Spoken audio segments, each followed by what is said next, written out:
Hi guys, welcome to the MM creation YouTube channel.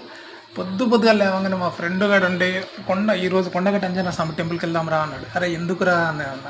ఈరోజు హనుమాన్ జయంతిరా, వెళ్తే బాగుంటుంది రా అన్నాడు. అరే నాకు కూడా పుణ్యం వచ్చేస్తుంది కదా, సరే అని చెప్పేసి కార్ తీసేసుకుని హైదరాబాద్ నుంచి చక్కగా కొండగట్ట అంజనా కాడికి వచ్చేసినాం. అక్కడికి రాగానే ఇప్పుడు స్నానం చేద్దామని అనుకున్నాం. స్నానం చేయగానే ఇక్కడ పుష్కర ఘాట్ పడదు, ఇందులో దిగుదాం రా, స్నానం చేద్దాం రా అని చెప్పేసి సరే అన్నాడు.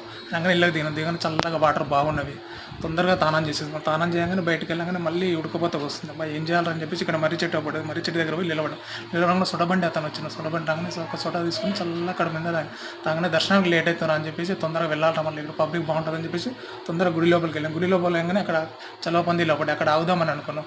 పబ్లిక్ ఎక్కువైతే మళ్ళీ ఇబ్బంది అయితే అనుకుని మళ్ళీ లోపలికి గుడి దర్శనానికి లోపలికి వెళ్ళాను. లోపలికి వెళ్ళిన స్వామివారి దర్శనం మంచిగా కంప్లీట్ అయింది. కంప్లీట్ కాగానే బయటకు వచ్చేసినాం. బయటకు రాగానే ఇక్కడ ముడుపులు అవన్నీ ఒప్పటాయి. గుడిని మొత్తం చూసేసినాం. ఒకవేళ మీకు వీడియో వస్తే షేర్ చేయండి, లైక్ చేయండి.